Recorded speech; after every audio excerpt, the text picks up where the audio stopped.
They're sexy looking, these bifacial panels, because they're transparent in places, so you get the sort of dappled shade underneath it.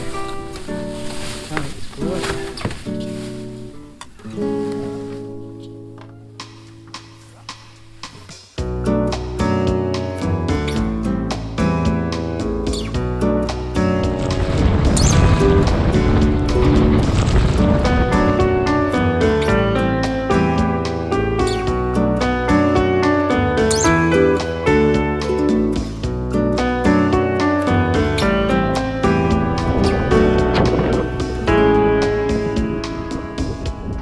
Welcome to Certosa. It is a lovely day and we have a functioning dinghy. Hurrah!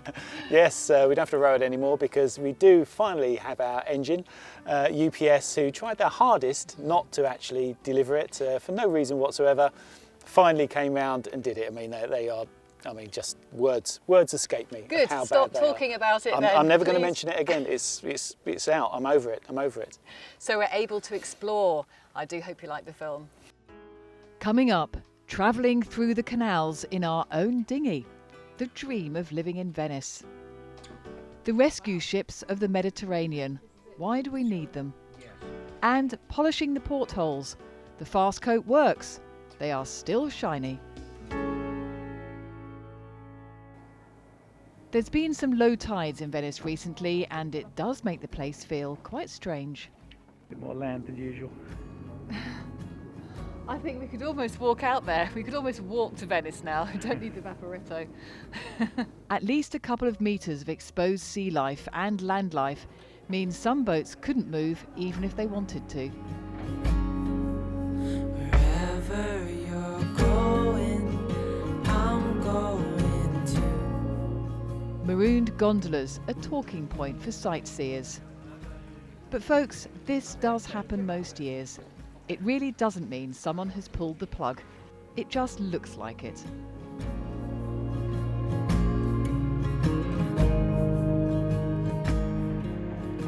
Out on the Grand Canal, it is business as usual and a reminder for us that we have a sail that needs to be mended.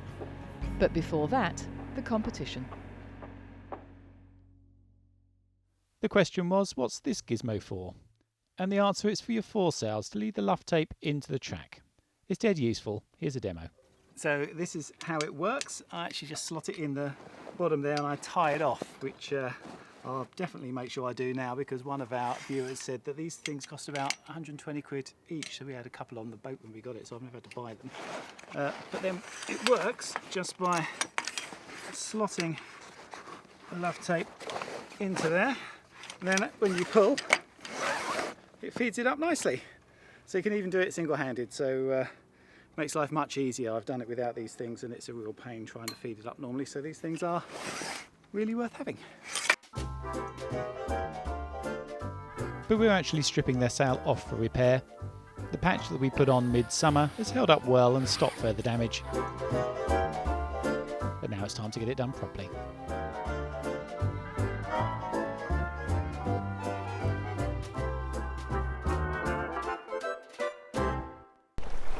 And this week's quiz question is, what is this? The Italians, of course, have an advantage. Another reason to love Italy is the local delivery service. A solar panel has arrived 2 weeks early. Contrast that with UPS, who, well, I won't go into that, or I'll end up sounding like Steve. It looks quite big to me.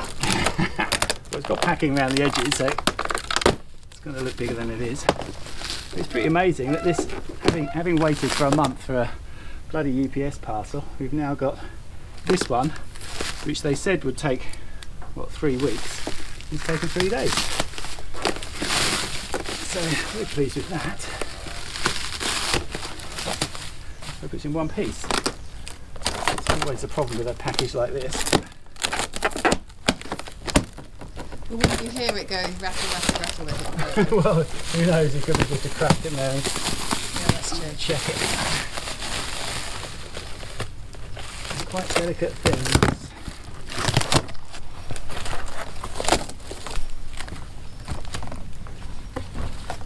Ta-da! Looks good to me. See. They're sexy looking, these bifacial panels, because they're transparent in places, so you get the sort of dappled shade underneath it. I think it's great.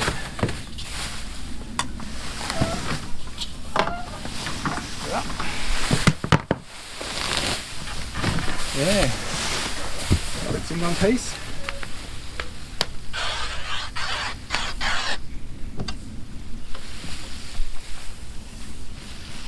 Fabulous. Good. Just got to get the MPPT controller now, which is on its way from England. From England? Wires. Yeah, Ben's sending it from Pro Marine. Oh, okay. It's got all that stuff packaged up together.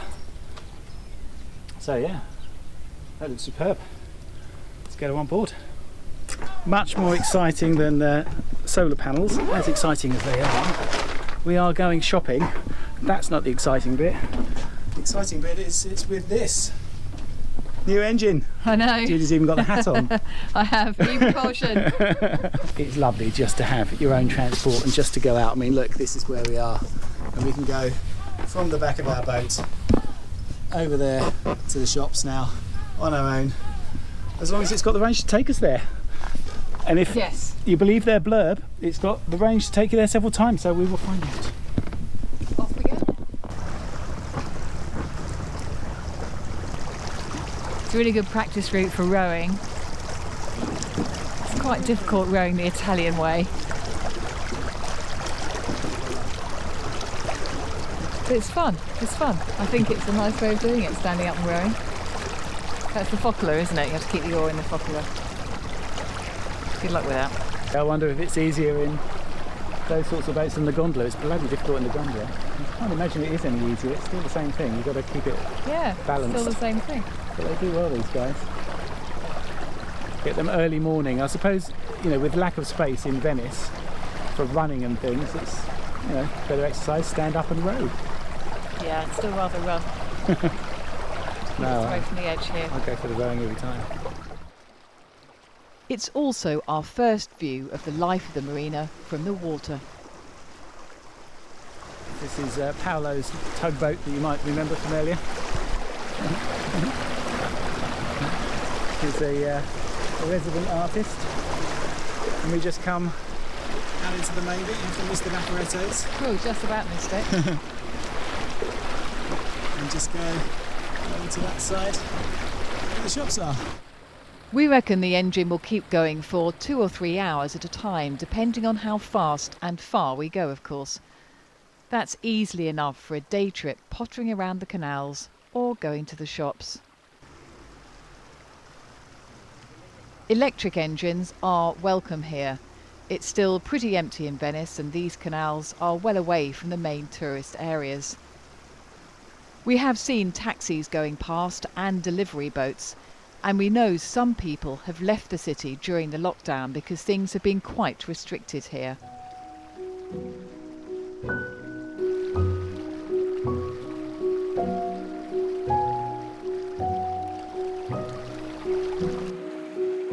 Most of the boats parked up on the sides are covered for the winter.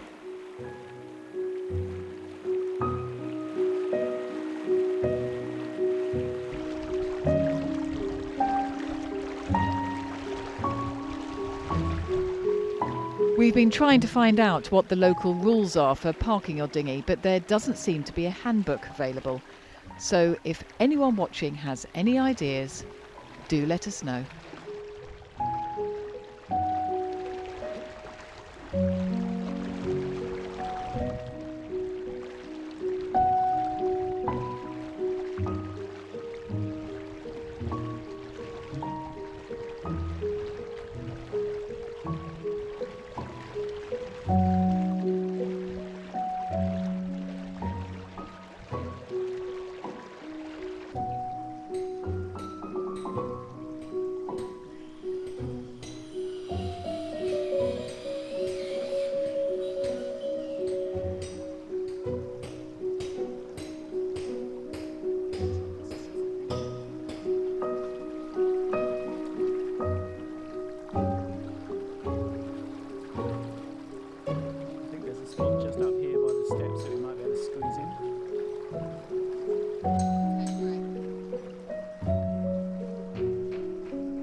We're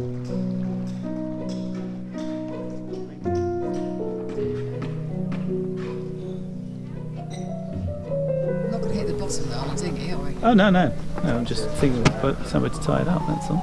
In the event, we tie up as neatly as we can, and good news, it's still there when we come back.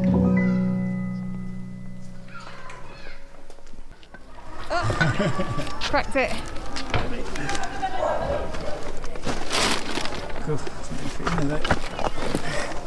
The room for me. Just about. Hang on. Let's pull the boat over. Superb. Well done. Thank you. Pull the paint around. And then home.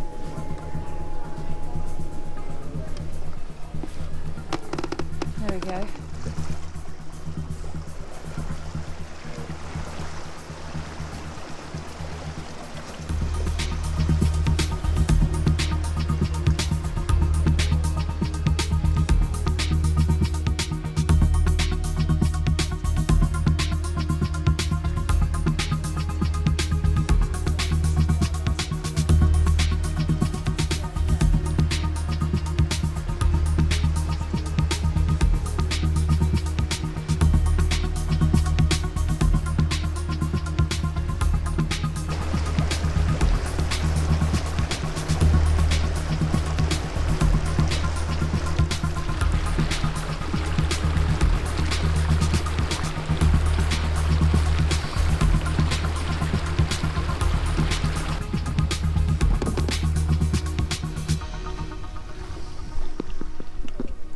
Go. That makes life a bit easier.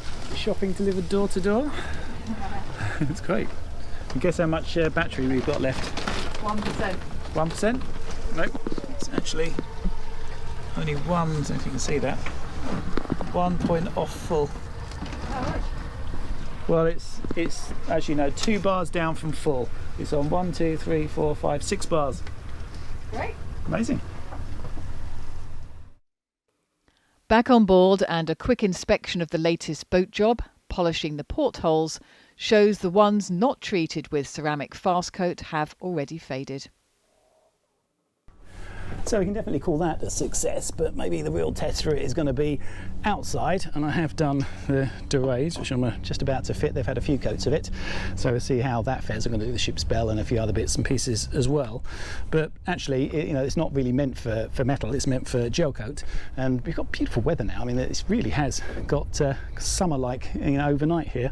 So I've been cleaning all the decks, and I'm going to have a go with this instead of the polish. I mean, it takes me about a week at the beginning of season to polish just the white bits at the top of this boat, but this is just spray on, wipe off, so I reckon I'll get it done in a couple of hours. The surfaces do need properly cleaning first, so you have to go around everything with a microfiber cloth and a product made for the job called panel wipe.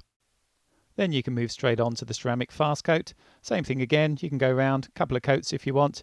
Should last longer than polish, but for the top sides I'm using something even tougher. This is the hard stuff, ceramic base and ceramic top coat. It's expensive gear, but I mean, if it's good, it's going to save me so much time and money in the long run.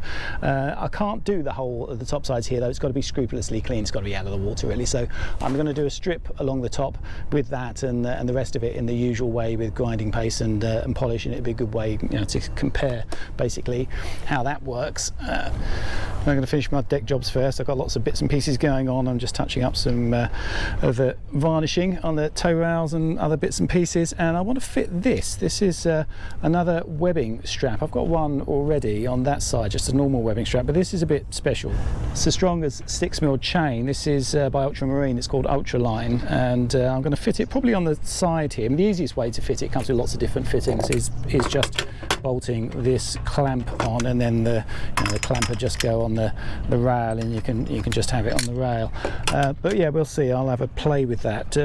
But it's going to be great. We're heading for Turkey and Greece, and there's a lot of deep water there where you do have to sort of just try put a couple of stern lines out. And I've got a few other uses for this as well. I mean, because it's Dyneema, it floats, which is really good for a stern line. So I think it'll work well. But the thing that I thought might be a problem, because it's Dyneema, is it hasn't got any stretch. So I was always dubious about using something like that as a stern line, but this one apparently, because of its weave, does stretch. So I've just tied it off on the stanchion there. We'll put it out and see how much stretch it's got in it. If I give it a good pull, you can see, yeah, it has. I don't know if you can really tell, but it's probably not got as much stretch as a bit of warp would have, but you know, it's not like a Dyneema line where there's nothing at all. So I think that's fine. I think if there's a lot of surge, I'd put a bit of rubber in there as a surge protector, but I think that's going to be great, and I'm going to use it for the dinghy as well as an extra line. Regular viewers know we lost a dinghy, so I'm always going to put 2 on it now. So I'm going to have the bridle, and then this would be a very quick and easy way just to pull it out and have a second line clipped on. So we'll see how that works. You may have noticed over the past few weeks here in Certosa this ship behind me. She's a rescue ship and spends most of her time in the Med picking up migrants. Now there has been word from authorities that you know, yachtsmen shouldn't pick up migrants, that it might even be against the law and you get in trouble. Well, obviously that's complete and utter bullshit. So you know, you have to pick up anyone that's in any sort of trouble at sea. But before we go aboard, here's some background. More than 420 people have died this year. The news footage we've all seen over the past 5 years or so has been pretty gruesome. Inflatable boats drifting in the Mediterranean, packed with migrants, mostly escaping countries in Africa via Libya. The independent rescue boats like the Mare Jonio bring the migrants they find back to ports in Europe. But increasingly, European countries are reluctant to let them in, and on occasions even impounding the rescue ships. The Mare Jonio is in Certosa for the winter, where she's been given a free courtesy berth. The captain is Giuseppe. This smaller container is our sick bay, Right. fit to recover the people, and these 2 bigger containers are our shelter space. Hundreds of migrants have been rescued so far by this ship. They are given showers, food, water and shelter.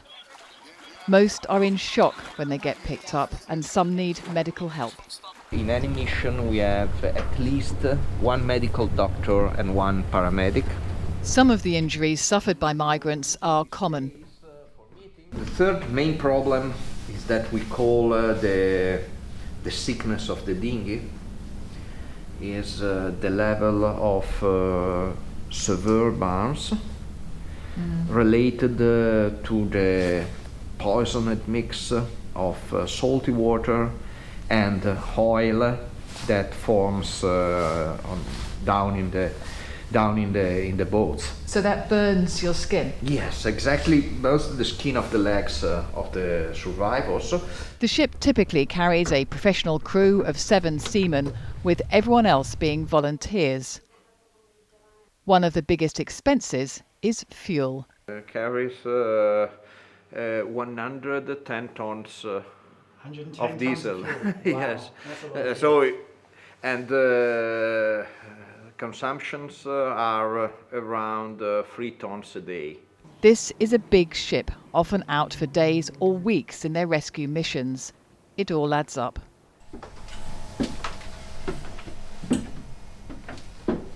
Wow. This is it, mission control. Yes, but consider that our bridge is a mix of some historical tools. Yes, this is traditional. Yes, of course. And then we have the most advanced radar and radio. Right. The region covers the sailing waters of Libya, Malta and Italy. The migrant boats have limited navigation on board, and when they set sail they often use landmarks such as the oil platforms in the middle of the Med, which is where some of them then get picked up. From the Libyan shores, normally use the fire of the oil platforms as point of reference in order to get to the north. Giuseppe is scathing of the change in EU policy, which means the European Coast Guard and Navy ships are sometimes reluctant to pick up migrants at sea. So you're saying that the military sometimes know there's a boat in distress and yet they don't report it? Most of these boats in distress are well known by the authorities. But say since the last 2 years, we had less and less transparency, less and less sharing by the authorities on the information they get. Wow. Barbara coordinates the charity's missions from on shore in Italy. She has a simple message for sailors like us who may come across a migrant boat on our travels. You should rescue them, right? That's, I think, what anybody in a sailboat would feel. You see someone in distress, you must help. It's not something anybody, I think, on a sailing boat would give even second thoughts about. That I'm sure that would be the most automatic and intuitive and the first answer any people on a sailboat would give. I see someone in distress, I must help, and I must help now. But something must have gone wrong over the time over these last years, because this has become not so as obvious as it used to be, and apparently it's now considered something like an option, or even something that should be pursued and targeted from a legal point of view as something that you shouldn't do. Now, one of the reasons, of course, you can help, especially if there's quite a few people, and some of these boats are packed, as we know, with people, is we can call you, I guess. Absolutely. There is, I hope there will be a chance of sharing with your viewers the contact information for Mediterranean. And there is now something called the Civil Fleet. Mediterranean is part of a larger family, let's say, of NGOs that are trying to share the responsibility of patrolling the waters of the Central Mediterranean. And then, of course, you have to get back to land, and we hear the most horrendous stories of ships being impounded and standoffs. Do you see that getting any better? No, I have to say at this very moment I don't have the feeling that things are getting better. Yes, it is a situation that's not getting any better for migrants here in the Med, that's for sure. It's a bit of a different episode, end of episode for us than normal, a bit of a difficult one to do actually. Yeah, but we thought it was important because over the summer we and lots of other sailors are going to be travelling around that region, around Greece and Turkey, so we thought it was important to put up that phone number in particular, so if you do come across people at sea, there's something you can do. Yeah, that's a central number in Germany, so for all areas it's not just the Libyan area people coming up, it is obviously from Turkey to Greece as well, so yeah, it affects everyone in the Med, this. Now, on to the competition. I know Simon Davis was the winner from, got the first correct answer in the comments. And Paul Jeffs and Kathleen Brown got it from the Patreon side. So well done for you guys. We are now going to get on and finish off lots of half-done boat jobs. It wasn't just the ones in the issue, but there's a few technical videos out at the moment, one on topsides. That G-Technique product that I was using on the white deck here, I'm not madly keen on that. It's working really well, the heavy duty one on the top side so far, but it worked really well on the brass. It hasn't worked as well as I hoped on the white. I'm going to give it another coat and see if that makes it any better. And we may, if the weather holds, be able to go out. What do you think? Yeah, oh, well, I really hope so. We'll get these jobs done as quick as we can and get out and about. Obviously, now we've got the dinghy, we can anchor and we can whiz around. I mean, that is doing really well. That dinghy, that's a revelation. Amazing. How much range we're getting with that, and it's just its design is in a different league to ones we've had before. So yeah, so very, very pleased with that. And yeah, we've got a few more little deliveries coming in from England to finish off some of these jobs. And never using UPS again. I wasn't going to mention No, that. don't. Please don't. Please, that's enough. I'm going to finish this now and say thank you very much to our patrons, thank you to our subscribers, and thank you for watching, and we'll see you in a couple of weeks. Thanks for watching. Don't use UPS.